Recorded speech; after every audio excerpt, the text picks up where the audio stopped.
Hey, nongkrong lagi di acaranya Wil dan Mamot di channel Total Politik.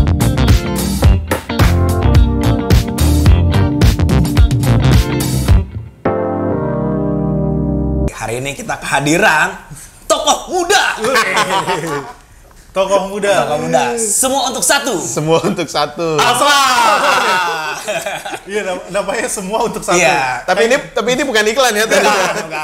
Bukan. Jadi kemarin kita udah ngobrol-ngobrol soal transparansi dana partai politik. Keuangan ya. politik lah ya. Bareng Bang Erik dari Sindikasi Pemilu dan Demokrasi. Nah, sekarang nih ada anak muda yang sebenarnya lebih concern ke pendidikan pemilu. Pendidikan pemilu. Dari GPPR. Apa tuh GPPR tuh? Jaringan Pendidikan Pemilih untuk Rakyat. Siap. Di ujungnya untuk rakyat. Untuk rakyat ya. Rakyat yang mana? Rakyat yang mana? Rakyat yang mana kayak itu? Pertanyaan normatif dulu dah. Normatif. Ya, Biasa. Abang dari jurusan apa dulu S1-nya? jurusan S1-nya kalau orang kadang-kadang nanya begitu gue nggak mau jawab. Karena nggak cocok sama fashion gue ya. Itu sama kayak gue di korporat gak mau jawab juga. Karena gue kerja di korporat gak cocok juga. Iya. Buka begini terus tanya, jurusan apa lu? Psikologi. Ini psikologi mana nih, Bang? Psikologi mana, Bang? Jadi ini ceritanya sebenarnya psikologi itu kan dulu cita-cita gue pengennya jadi guru lah kira-kira begitu. gitu. Akhirnya ngambil psikologi pendidikan. Terinspirasi lah sama orang tua, kebetulan nyokap guru kan. Kayaknya mulia banget kayak kita jadi guru ya. Jadi guru BK dong lu, Bang. Yang bandar-bandar dicepuin sama Bang Alwan. Tiba-tiba jadi guru BK. Cita-citanya jadi guru BK loh. Ujung-ujungnya ketemu juga di UNAS jadi ilmu politik kan. Siap. Mantap. Tapi sekali lagi, anak psikologi ngambil jatah kita. Benar. Ngambil jatah. Tapi nggak apa-apa lah, dulu pendidikan buat siswa, sekarang pendidikan untuk bangsa. Oh iya. Berat. Lo di sini posisi apa, Bang? Di JJPR nih. Jadi JPPR GPPR ya. Gue tadi kebalik-balik kayak JJPR apa JPPR ya harusnya. JPPR. Oke. Jadi gue biasanya nyebutnya JPPR, malam ini nyebutnya GPPR, jadi kegok juga kan. Berhubung kita lagi di selatan guys, Iya, di Manggarai. Jadi logatnya harus anak selatan. Anak selatan. Ya lo apa Ya, nih? di JPPR posisi gue jadi koordinator nasional. Wih, sombong. Iya. Siap. Nasional loh tingkatnya. Jadi kira-kira di ujungnya sudah rakyat, terus jadi koordinator nasional, terus disebut tokoh, kira-kira negara ini kayak gue lah ya. Wah, saya merasa. Berarti kalau nasional itu emang jaringannya Ya, Sampai mana sih JPR? jaringannya nasional, karena ada pada tingkat kabupaten kota, provinsi, bahkan kerja-kerja JPPR itu salah satunya ada pada tingkat paling terkecil sampai di TPS. Tapi sebanyak fokusnya segitu. ngapain sih Bang di JPPR? Ya, fokus kita itu sebenarnya pada 3 hal ya. Ya 3 hal. Satu soal voter education atau pendidikan voter pemilih, education. kedua pemantauan tahapan pemilu atau pilkada, ketiga soal advokasi. Jadi advokasi itu kita terakhir advokasi dengan teman-teman pemilih penyandang disabilitas. Oke, ngapain tuh itu?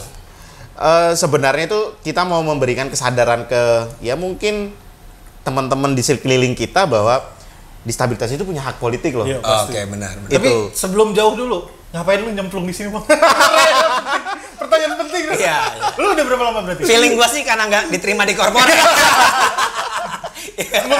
Menghapuskan cita-cita jadi guru BK. Ada Guru BP.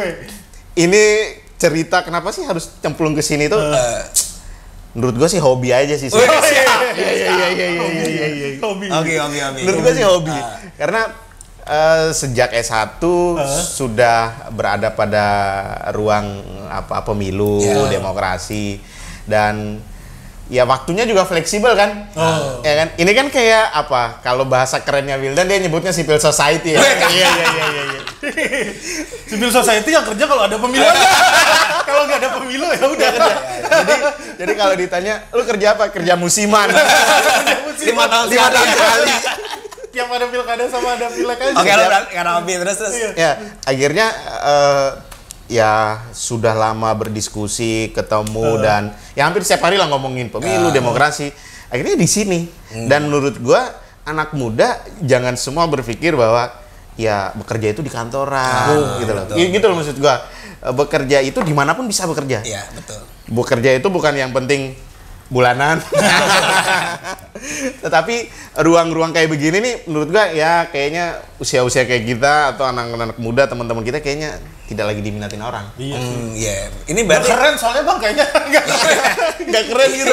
Kerenan kerja di startup soalnya. Lebih keren kerja di startup. kerja di mana pemantau pemilu ya? Nggak tahu juga menarik, emang segitu sepinya nih di NGO kepemiluan sekarang Bang kalau lihat Abang, anak-anak mudanya khususnya. Ya sepi. Sepi. Itu kenapa alasannya Bang kira-kira? Sepi. Jadi kalau kita ya lihat ke zaman dulu dengan zaman sekarang, zaman dimana belum ada YouTube, zaman dimana belum ada kamera, ya voluntarism itu agak menarik lah. Peminatnya tinggi. Peminatnya tinggi. Ya kalau agak serius-serius sedikit orang bilang pasca reformasi demokrasi kita memunculkan banyak voluntarism. Voluntarism. Ya. Nah sekarang ini nyari orang untuk menjadi relawan nggak mau. Ya, harus dapat komisaris baru mau. Kalau dapat komisaris baru mau. Makanya gue selalu bilang ya lah, mana ada orang mau jadi relawan, namanya juga relawan, kalau nggak rela melawan. Ya bener juga ya, kalau nggak rela melawan. Kalau nggak rela melawan. Jadi memang dunia pemantau, lembaga pemantau itu sudah minim peminat. Kenapa minim peminat? Satu memang pergeseran ini orientasi teman-teman anak muda ini, ya gue kalau jadi pemantau kira-kira ada bensinnya enggak, ada pulsanya enggak, kayak gitu-gitulah. Padahal voluntarism itu kan ya kesukarelaan, keikutsertaan gitu loh kira-kira. Makanya kan mungkin bikin konten ini juga karena hobi dan sukarela aja kan. Gak ada duitnya kan. Ya kayak YouTuber yang lain guys. Sama temen. Ya udah, mungkin ke JJPR-nya kali ya. Kan JJPR berarti fokusnya ke tadi pemantauan, voter education sama advokasi kan. Gue tertariknya sih sama voter education dulu nih. Mungkin kita masuk ke voter education. Menurut lo nih, sekarang nih makin susah atau makin gampang di era informasi sekarang ini ngedidik orang buat ikut pemilu, ayo nyoblos ke TPS atau gunakan hak pilih Anda, pantau pemilu segala macam tuh, menurut lo gimana? Pada satu sisi dia akan lebih dipermudah dalam urusan metodenya, akan lebih mudah untuk diakses orang ya. Misal dengan membuat konten, dengan membuat satu flyer atau membuat satu tema diskusi. Orang kemudian bisa berpartisipasi di situ. Jadi metodenya akan banyak. Metodenya banyak. Tapi justru tantangannya juga banyak. Tantangannya banyak karena diskusi teman-teman JPPR itu kan konteks pendidikan pemilih ada pada ruang-ruang segmentasi, misal milenial, pemilih pemula, lalu ada masyarakat adat, masyarakat disabilitas, atau pencinta sepeda, pencinta kopi, misal kira-kira. Cinta kopi dan senja. Nah, kan? Nah hari ini kalau kita ngomongin pendidikan politik, pasti akan dibicarakan ini dari mana nih? Ada prasangka itu. Ada prasangka itu. Kedua, kan misal kita harus dihadapkan pada isu-isu misal hoax, ujaran kebencian, kayak gitu-gitu loh. Nah ini yang kemudian membuat kita jadi tantangan. Nah yang terakhir soal polarisasi masyarakat itu kan sudah ya setiap kontestasi pemilu kita memunculkan polarisasi kan. Jadi ya dia sudah sangat ideologis dengan pilihannya dia. Tapi itu hal wajar. Yang ingin kita lakukan di JPPR dalam konteks pendidikan pemilih adalah menjamin pemilih kita menggunakan hak pilihnya, lalu juga menjadi pemilih yang cerdas, pemilih yang rasional, jangan pemilih yang reaksioner. Pemilih yang reaksioner itu, aduh kayaknya dia ganteng ya, kayaknya dia cantik ya, gitu-gitu. Lalu gue pilih dia deh, kira-kira begitu. Tetapi ya kita pengen lah, misal ngelihat calonnya Wildan misal ya kan. Calonnya Wildan. Misal calonnya Wildan, ganteng, isi otaknya ada, misal kira-kira. Waduh, ini yang penting menurut gua. Jangan gantengnya dong, tapi isi kepalanya juga harus ada. Nah, kita tuh pengen mau mendorong pemilih itu ke situ. Jadi selama ini kan aku tahu JJPR ini kan salah satu NGO yang paling lama nih di masa pemilu. Jadi pendidikannya biasanya ngapain sih Bang Abang? Iya, biasanya apa itu Bang Hera yang mungkin apakah ada tukang lewat sini gua ada gitu kan? Atau gimana mau saya? Metode apa sih yang dipakai sama JPPR ini? Iya, metodenya kan fokus pendidikan pemilihnya itu juga akan berbeda dari tahun-tahun. Misal taruhlah kita pemilu 2004, 2009. Oh iya itu awal pemilu itu kan ingat banget lah ya kita misal ditanya cara mencoblos mencontreng, cara dengan mencoblos, misal kira-kira buka suratnya seperti ini, dan pemilu kemarin, misal akhirnya kita kembali lagi ke situ karena 5 surat suara, warna merah untuk presiden, misal warna biru untuk apa, warna kuning untuk apa, warna hijau untuk apa. Ini kan bagi pemilih pemula atau pemilih yang usianya manula penting untuk diberikan pilihan. Nah, cara-caranya seperti apa? Kelebihan JPPR salah satunya adalah kita bersifat konsorsium. Jadi konsorsiumnya ada teman-teman dari perguruan tinggi, ada teman-teman radio, komunitas radio, ada teman-teman dari PGI, terus ada juga teman-teman dari NU, ada teman-teman dari Muhammadiyah. Berarti banyak ya konsorsiumnya. Konsorsiumnya itu. Nah, jadi misal kalau tradisinya NU misal ya yasinan, terus di situ diselipin konten-konten pendidikan politik, kira-kira begitu. Misal ada teman-teman komunitas gereja, lalu di situ ya kita ngomong lah ke pastornya atau kita ngomong ke Pak Pendeta, jangan ambil uang pada saat pemilu misal kira-kira. Karena kan pada saat itu omongan kiai, omongan tokoh agama itu sangat didengar oleh orang kan. Nah, itu salah satu cara yang dilakukan juga oleh JPPR pada zaman itu. Nah, saat ini kan pergeserannya kepada milenial ini kan. Betul. Nah, ini yang kemudian pengen kita sentuh. Apakah kolaborasi dengan YouTuber? Jadi dengan akhirnya gue berpikir, ini milenial nggak peduli sama politik. Seperti dipertanyakan, apa sih kontribusi milenial? Waduh, jangan yang itu dong. Yang itu dong. Padahal ini lagi hot ya. Padahal ini bagian dari kontribusi milenial. Benar. Tapi kalau menurut lu Bang tadi kan lu udah bilang tantangannya kan berarti harus berubah strategi dong ya? Ya tentu harus merubah strategi kita. Milenial sekarang kan misal kita bikin dalam bentuk modul. Dulu kan JPPR makanya begitu ya. Bikin modul. Misal untuk politik uang, lawan politik uang kita mau pakai modul. Mana ada milenial sekarang mau baca modul? Iya, betul. Akhirnya kita rubah metodenya. Misal dengan membuat flyer atau video-video pendek, kira-kira begitu ya menarik misal. Nah, ini yang kemudian harus banyak diproduksi lah. Nah, selain itu misal di Pilkada 2020 ini misal teman-teman JPPR dia bekerja sama lah misal dengan sekolah yang SMA usia pemilih pemula, lalu kita bilang guru PPKN-nya memberikan PR tentang pilkada. Gitu ya. Dan itu kan ya? itu kan lebih menarik sebenarnya. Daripada PPKN ngantuk. Bisa belajar PPKN ngantuk ya. Nggak, tapi gue paling menarik nih ya, maksudnya ini satu spotlight yang menurut gue di JPPR ini keren. Adalah melakukan pendidikan sama komunitas adat. Penting itu ya, maksudnya ngasih pendidikan komunitas adat. Kalau gue lihat sendiri, kayak mungkin ada beberapa politisi menganggap komunitas adat tidak menarik kan, mungkin karena suaranya kecil dan semacam. Kenapa jadi penting buat JPPR ini? Iya, memang adat ini. 2015 itu JPPR melakukan advokasi dan teman-teman penyandang disabilitas. Ini bagian dari advokasi. Bagian dari advokasi ya.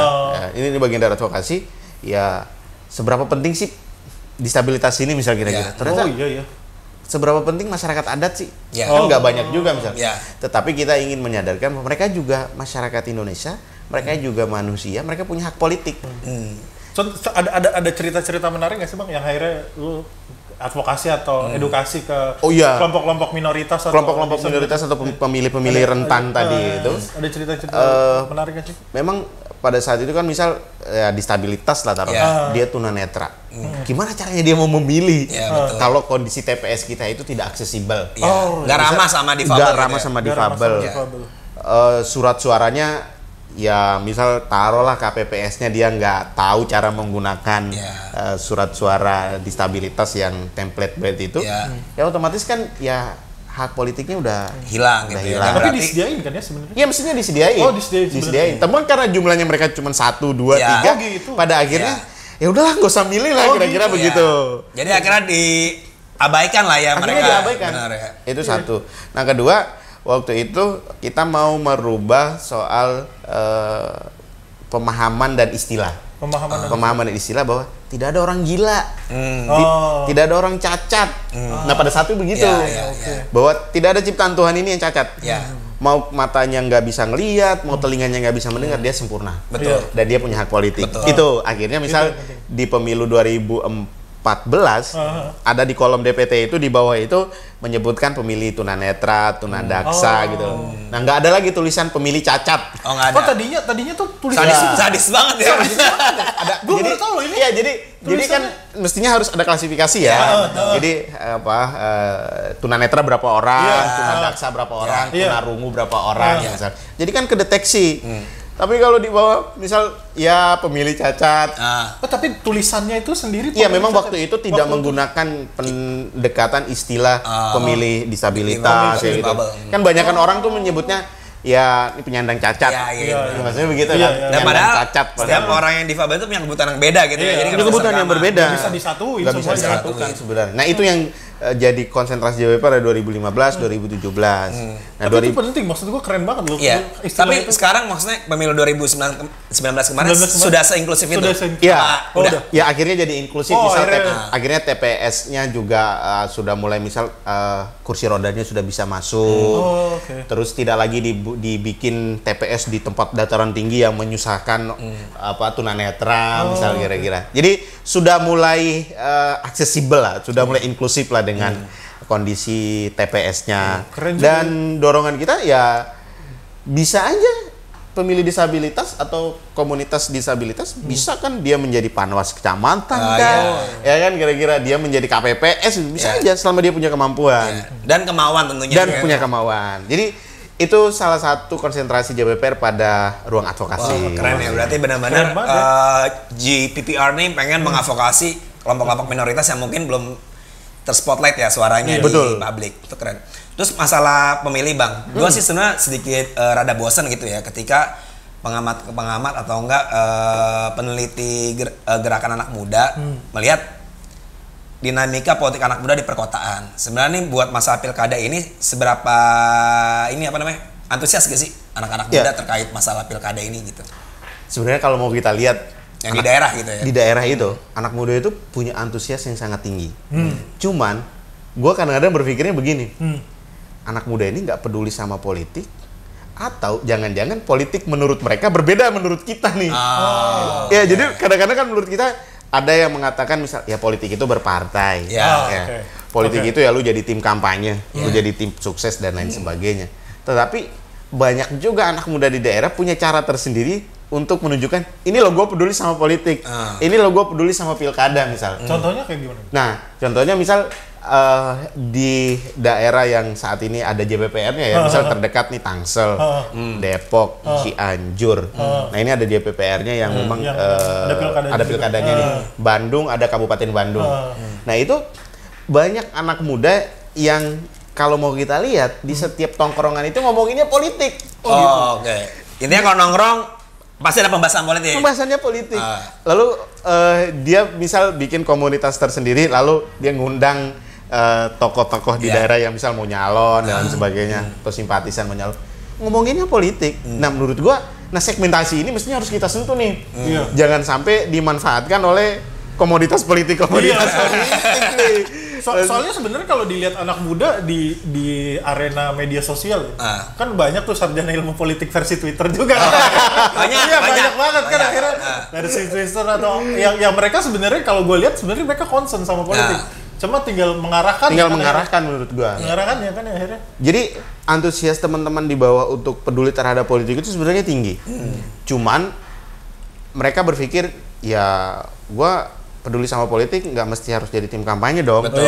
Ya kan? Makanya gue bilang, ya kalau mau peduli sama politik, misal anak muda nih mahasiswa misal taruhlah, biar nanti besok-besok dia calonnya terpilih, biar lu nggak demo, mestinya sekarang ini lu harus sudah melakukan pengawalan dari awal nih, peduli nih. Jadi emang ikut dari awalnya ya. Dari awal. Betul. Lu cek tuh visi misinya dia apa, lu cek itu program kerjanya apa. Biar kalau nanti dia terpilih, lalu janji-janji politiknya nggak terpenuhi, enak kan lu. Lu ngajar dia nih. Karena kadang kalau di daerah tuh seringnya gini Pak, pimpinan daerah, emang dulu kamu milih saya gitu kan. Mantunya digituin bos. Dibalikin. Akhirnya ya misal ya daerah satu, desa A lah taruhlah, suara dia nggak ada, lalu pas dia terpilih, daerah ini kemarin suara gua satu nih, gua nggak peduli sama daerah ini misal. Padahal ya. Iya juga ya, bener. Iya, nggak, tadi kan gue lihat lo ngomongin soal pernikahan politik tuh sampai bikin konsorsium gitu kan. Sebenarnya sektor apa aja sih seharusnya yang bertanggung jawab sama pendidikan politik ini gitu? Sebenarnya kan menurut lo yang paling penting lah selain masyarakat sipil. Ya tentu negara. Negara, oke. Negara lewat KPU lah ya. Lewat apa aja? Bukannya KPU juga bikin kan ya pendidikan politik? Negara kan sebenarnya kalau mau kita lihat di negara-negara luar, ada satu turunan dinas yang di Kementerian Dalam Negeri itu, Kesbangpol itu kan mestinya punya tugas pendidikan politik gitu. Oh, iya juga ya. Oke, berarti Kesbangpol itu kan punya tugas melakukan pendidikan politik. Kesbangpol, terus partai politik. Parpol. Penyelenggara KPU Bawaslu. Ya kan. Nah, menurut lo yang paling tidak efektif di antara ini siapa? Hati-hati nyebut-nyebut. Hati-hati Anda. Hati-hati Anda. Menurut gua ya. Menurut gua hampir semua nggak efektif. Jadi rata. Oh, beda. Atau jadi enggak? rata. Semua rata. Semua rata. Hampir semua menurut gua nggak efektif. Kenapa Bang? Kenapa partai nggak efektif hari ini? Ya partai politik mana mau menjalankan pendidikan politik. Oke. Padahal salah satu tugas pendidikan politik. Ya kan? Kata gua, partai kalau melakukan pendidikan politik, pemilihnya udah pinter semua, nggak mau dia nerima duit. Oke, kalau yang Kemendagri kenapa kurang efektif? Ya Kemendagri menurut gua harus banyak inovasi lah. Kesbangpol di kabupaten kota. Itu lebih ranah pendekatan. Masih sangat sosialisasi. Kayak gitu kan, kayak gitu maksud gua. Udahlah pendidikan politik kita yang sifatnya seremonial. Oh iya benar, seremonial. Yang gini, Bang, datang sosialisasi, absen. Absen. Jangan lupa. Kalau Anda ngerti politik, dua rangkap. Kayak gitu. Dua rangkap. Terus. Nah, yang sifat-sifatnya seremonial gitu-gitu udahlah kita tinggalin lah. Harus sudah mulai banyak inovasi gitu. KPU Bawaslu. Nah, KPU Bawaslu nih sebagai ujung tombaknya nih gimana nih? KPU Bawaslu juga menurut gua jangan menganggap udah tuntas nih pendidikan politiknya. Jangan menganggap pemilih kita sudah oke kok. Enggak. KPU punya tanggung jawab khusus soal pendidikan pemilih, Bawaslu juga punya tanggung jawab soal pengawasan partisipatif atau pendidikan pemilihnya. Nah, menurut gua ya sudah mulai kemudian memaksimalkan pemilih-pemilih yang potensial ini supaya bagaimana pelaksanaan pemilu kita ini nggak ada kecurangan lah dan lain sebagainya. Jadi ya komponen negara, Mendagri sampai kepada Kesbangpol, partai politik, penyelenggara KPU Bawaslu, selain civil society, menurut gua kayaknya nggak efektif lah tiga-tiganya ini belum melakukan efek. Ya mereka menjalankan pendidikan politik lah, tapi belum efektif. Kalau media sendiri Bang, media mainstream hari ini sudah punya sumbangsi besar gak sih buat pendidikan politik di Indonesia? Nah, menurut gua sih kalau media ini bukan pada konteks medianya, tetapi apa konten yang mau angle apa yang mau disorotin menurut gua. Ya. Nah, kadang-kadang media itu memilih angle yang kira-kira menarik untuk dilihat orang. Yang lebih sensasional dan drama gitu ya. Drama gitu loh. Kan pasti selalu itu angle-nya itu ya. Makanya gue bilang ya pendidikan politik itu membutuhkan satu kanalisasi khusus di media. Nah, konten-konten yang kita bikin ini menurut gue ini bagian dari kanalisasi untuk membuat pendidikan politik yang mudah, enak dan menyenangkan lah ya. Jadi ngobrolnya nggak serius-serius banget, tetapi substansinya dapat. Nah, tapi kalau gitu kalau kita bicara soal pendidikan politik sebenarnya gini sih. Akhirnya kalau buat anak muda ya, gue merasa gue banyak bukan hanya anak muda, mungkin kaum yang akhirnya anak tua. Orang-orang yang cukup dibilang apatis atau swing voter atau segala macamnya itu menganggap bahwa udahlah ngapain sih ngomongin soal politik atau even ngapain sih milih orang nggak berpengaruh. Nah, lu sendiri tuh mantra apa sih yang akhirnya lu selalu bilang ke orang-orang bahwa ya lu harus milih, lu harus menggunakan hak politik lu dengan benar dan rasional.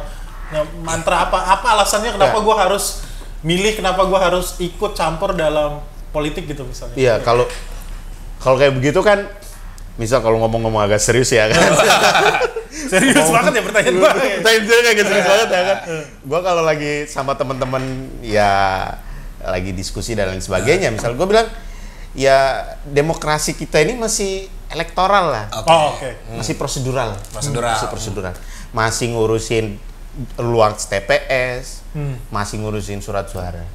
Tetapi dampak dari pasca pilihan itu, pasca elektoral itu kan belum kerasa. Betul. Jadi gue bilang ya efek dari pilkada terhadap kesejahteraan masyarakat itu belum kerasa. Akhirnya dia menganggap bahwa ya siapapun gubernurnya, siapapun bupatinya, siapapun presidennya, gue jadi tukang angkot ya tukang angkot. Ya, itu selalu yang muncul di tengah masyarakat. Itu selalu dimunculkan masyarakat. Artinya menurut gue dampak dari pilkada ini belum memberikan kesejahteraan terhadap masyarakat. Secara langsung. Akhirnya kan dia berpikir, ya udahlah. Ngapain gitu. Nah, ini mestinya tantangan terutama nih bagi elit kita, bagi politisi kita, bagi partai kita, dan juga bagaimana menuju demokrasi yang substansial. Tapi kita baru dapat sialnya aja, supnya belum. Oke, ini makin panas nih. Jadi makin panas. Berarti kalau lo nilai nih bang, dari angka 1 sampai 10, secara pendidikan politik di Indonesia tuh di angka berapa? Sekarang ini nilainya. Kalau gitu bukan pendidikan ya dong. Melek politik ini. Melek politiknya lah. Seberapa melek? Enggak, kalau melek pasti melek. Maksud gua proses bagaimana pemerintah, NGO dan masyarakat sipil itu melakukan pendidikan itu dapat penilaian buat itu, bukan buat melek politiknya. Wow. Ya, soal kinerja berarti kan? Soal kinerjanya. Kinerja ya. Menurut gua sih kesadaran atau melek politik kita ini masih selama-lamanya iman lah ya. Selama-lamanya iman itu dalam konteks kita baru melek politik untuk menggunakan hak politik kita dalam hari H untuk menggunakan hak suara kita. Baru pada tataran itu. Itu pun masih banyak. Banyak suara tidak sah, masih banyak orang yang nggak mau datang. Ada beberapa oknum yang cuma nyoblos-nyoblosin sendiri. Nah, masih pada level itu. Belum masuk kepada kesadaran yang benar-benar aktif ya. Nah, padahal tadi yang misal lu kalau nggak sadar sama politik, nggak melek sama politik, jalan di depan rumah lu itu dibangun atas dasar keputusan politik loh. Betul. Itu loh maksud gua. Nah, ini yang kemudian belum terlibat secara mendalam. Jadi lu belum jawab pertanyaan gua berapa nilainya nih? Kalau disebut angka kira-kira aja. Kira-kira lah ya. Tawar lah, cincai lah.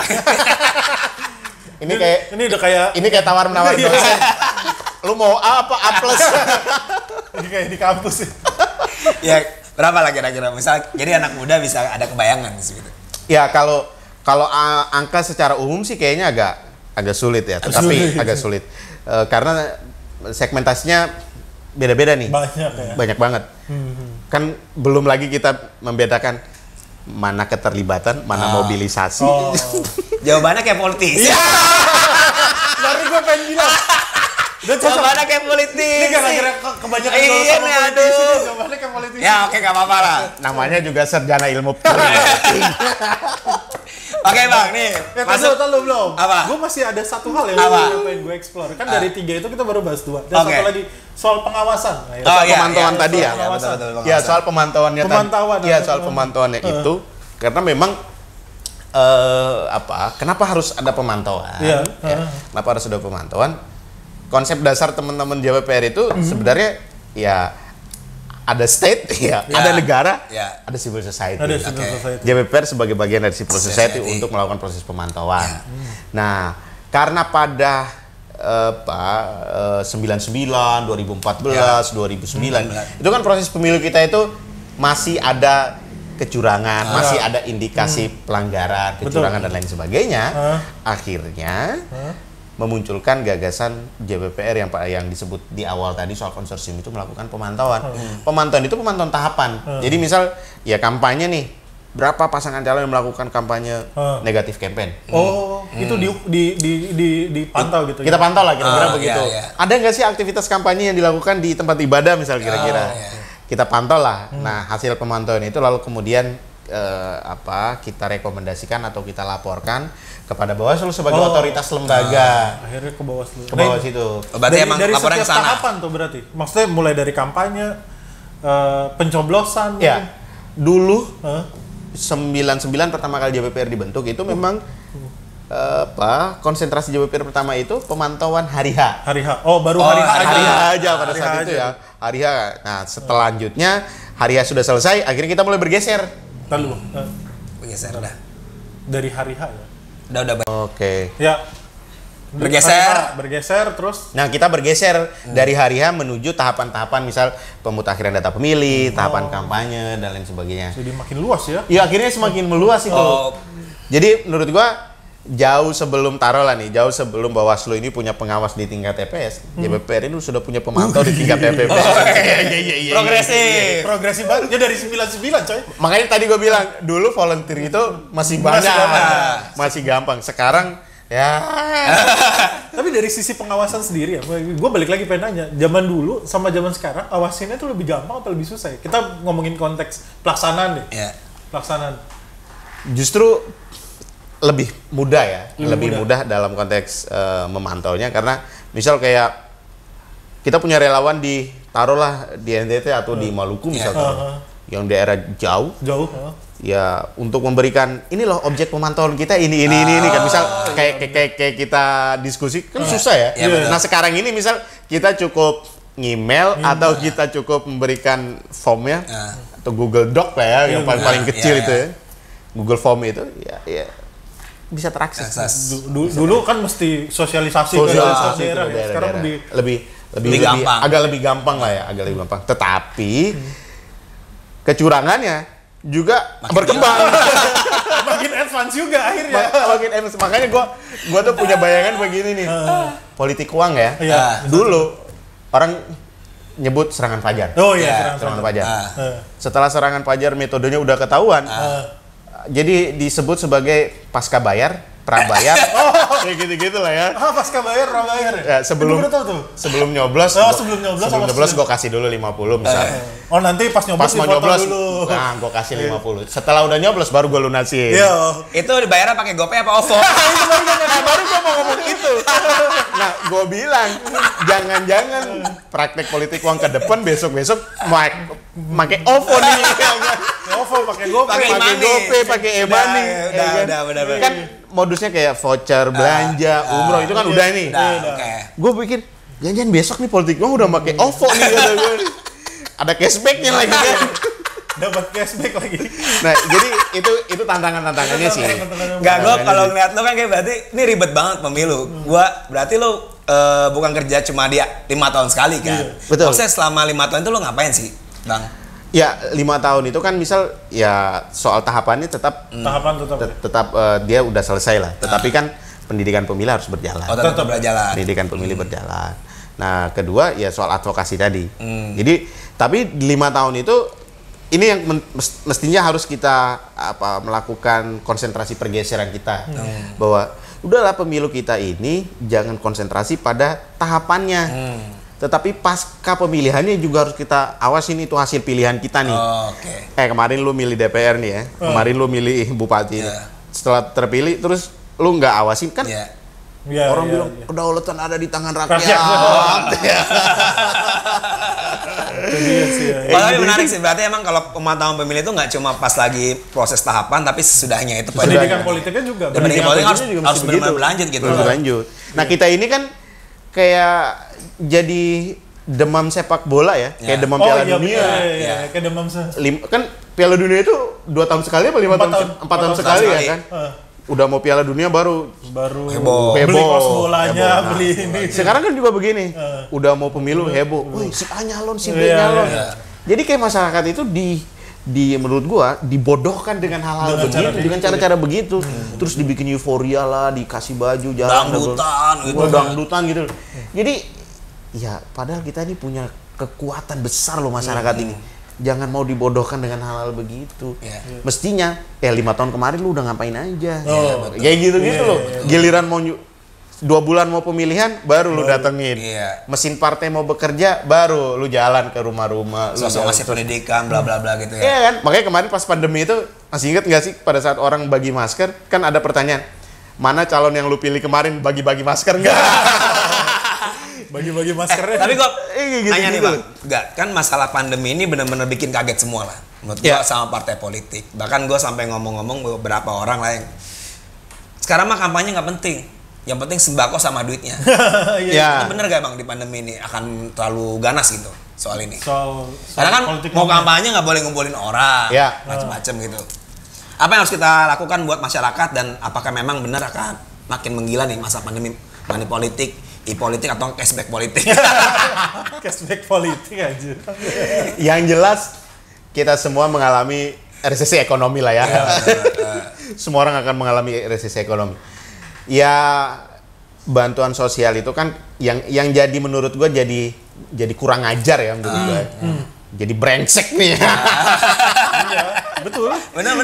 Jadi brengsek itu adalah ini urusan kemanusiaan, ini bansosnya urusan kemanusiaan, haknya mereka, nyampe ke daerah labelnya diganti. Nah ini yang menurut gue jadi brengsek nih. Tiba-tiba ada fotonya Bang Alwan. Hand sanitizer ada fotonya Bang Alwan. Di masker ada fotonya Bang Alwan. Ada foto. Ini seakan-akan ya gue yang bantu, itu hak mereka gitu loh. Dan negara emang ngasih itu tanggung jawab gitu ngasih itu. Nah, ya bahwa masyarakat itu butuh, iya karena kita sedang membutuhkan itu. Yang jadi soal adalah deframing seakan-akan, ini menurut gue brengsek tadi itu. Itu tanggung jawab negara untuk memberikan sumbangan atau memberikan bantuan kepada mereka. Dan seharusnya masyarakat nggak usah merasa hutang budi sama orang yang klaim itu ya. Seakan-akan kan masyarakat, aduh baik banget. Bukan itu hak lu gitu loh maksud gue. Nah masyarakat kita juga nggak sadar bahwa itu bagian dari hak dia untuk menerima. Nah ini yang seakan-akan dibuat dramatisir, lu kayak jadi malaikat turun di siang bolong. Padahal itu tanggung jawab lu, itu tugas lu dan itu hak masyarakat. Betul. Dan ambil aja, tidak usah tidak enak saudara-saudara. Ambilnya jangan banyak-banyak, masih ada yang lain. Oh iya benar. Tetap berbagi. Nih pertanyaan terakhir Bang. Ini selalu pamungkas. Jadi gue lihat lo adalah orang yang cukup matang bicara soal pendidikan politik. Dan tadi lo bilang belum ada yang cukup optimal kan untuk melakukan pendidikan politik. Seandainya nih lo tiba-tiba ditelepon sama siapalah presiden apa Timor Leste. Presiden Timor Leste apa lo dijadikan KPU-nya lah. Ya. Apa sih yang lo akan lakukan untuk pendidikan politik di Indonesia? Di Timor Leste. Luar negeri dong gua. Ya apa? Kalau lo sebagai KPU ya ini. Ini kayak kita lagi mengangan-ngangan. Iya benar. Ngayal-ngayal babu aja. Tapi pertanyaan gue mau nggak? Waduh. Kalau nggak mau, saya aja Bang. Yang penting entah saya atau siapapun nanti ya. Menurut gue inovasi dan koordinasi untuk membuat pendidikan politik itu harus mulai berkembang. Jangan menganggap tuntas bahwa pendidikan politik itu hanya musiman 5 tahunan. Hanya dengan orang bisa nyoblos atau bisa nyontreng. Bukan cuma itu kan? Bukan cuma itu. Yang terpenting itu adalah memberikan kesadaran bahwa memilih pemimpin ini ada tanggung jawab gue di situ. Lalu ada keinginan untuk ya minimal kepentingan gue bisa terakomodir lah. Dan setelah lu sudah memilih, dia terpilih, ya lu juga harus ngawasin, lu juga harus melakukan kontrol. Maka pendidikan pemilih tidak berhenti pada 5 tahun sekali dan juga membutuhkan inovasi-inovasi menurut gua. Ya inovasi itu ya kalau masyarakat adat, masyarakat petani, nelayan lalu lu datang dengan ngomong-ngomong yang bahasa-bahasa ilmiah, betul, nggak bakalan paham. Milenial terus lu kasih nih modul pendidikan pemilih lu baca, nggak bakalan. Muntah Pak. Nah ini yang menurut gua ya kalau mau jadi komisioner KPU atau Bawaslu inovasinya harus muncul. Inovasi ya. Berarti poinnya adalah membuat inovasi pendidikan politik di Indonesia. Jangan seremonial. Jangan seremonial juga. Jangan monoton. juga. Mantap. Kira-kira begitu. Nah, kesimpulan lo apa, Dan? Gue menarik sih GPPR. Mulai saat ini kita ngomong GPPR ini. Biar inline sama Neko. Udah lama berdiri dan gue rasa PR-nya tuh masih cukup banyak walaupun sebenarnya ada 3 part yang diambil sama GPPR, tapi sebenarnya harus kita sadari bahwa sebenarnya 3 part ini bukan punya GPPR aja, tapi punya semua hal, punya pemerintah, punya partai, anak PUBG, anak Mobile Legend gitu kan. Pendidikan politik tuh bukan punyanya civil society aja, bukan punyanya negara aja, tapi pendidikan politik tuh sebenarnya tanggung jawab kita semua gitu. Dan akhirnya ya benar kata lo tadi Bang, bahwa sebenarnya pendidikan politik, pengawasan dan advokasi itu harus dilakukan secara nggak cuma pada saat mau pemilu aja gitu. Musiman. Iya, musiman gitu. Dia lakukan terus-menerus gitu. Maksud gua pengawasan bisa aja kan, gimana jangan-jangan ada yang colong start kampanye 2 tahun atau menyelewengkan incumbent gitu misalnya. Kan itu kan bagian dari pengawasan akhirnya yang bisa kita ambil. Maksudnya ya peran ini akhirnya harus kita ambil sih ke semua masyarakat dan harus sadar gitu. Betul. Gua juga ada poin yang sama-sama Dana. Sebenarnya ini juga bukan urusannya Bang Awan gitu ya. Ini urusan kita semua, anak PUBG, anak Mobile Legends sebenarnya. Karena menurut gua kencang tidaknya internet lo itu tergantung keputusan politik juga gitu. Bahkan lo masuk sepeda, lo kalau jalannya jelek itu juga karena politik dan maksudnya semua anak nongkrong yang di coffee itu lo nggak bisa nyaman ngopi itu juga karena keputusan politik. Jadi ini pendidikan harus benar-benar jalan tanggung jawab kita. Maksud gue kita harus optimis, kita juga harus ngisi ruang-ruang ini untuk pendidikan politik buat teman-teman nongkrongan kita sendiri ya. Maksudnya nggak harus bekerja sama GPPR atau nggak sama SPD atau siapa, kita bisa bangun inisiatif-inisiatif minimal di lingkungan sekitar kita. Itu poin pertama yang gue lihat. Poin yang kedua, banyak amat Pak. Karena gue antusias nih. Iya. Bisa. Iya. Ini kalau dikasih nilai udah. Ini kalau masuk kuliah udah. Yang kedua ini gue sepakat. Jadi lembaga negara ini juga harus ngelihat tren sama seleranya anak muda sekarang. Karena tadi bilang udah nggak bisa pakai buklet, desain yang jelek, video yang jelek itu udah nggak bisa. Kan anak-anak gaul sekarang suka yang menarik. Jadi gue nangkepnya gini Bang, bisa gak kita ngubah pendidikan politik yang tadi awalnya sosialisasi menjadi rekreasi? Jauh lebih menyenangkan, lebih asik, lebih gaul. Jadi itu kesimpulan atau enggak sedikit spotlight dari kita. Tongkrong lagi di Total Politik bareng Will dan Mamot. Jangan lupa didik bapak, ibu, dan saudara-saudara kamu untuk memilih calon yang baik, bermartabat, dan hebat. Iya. Sampai jumpa. Keren.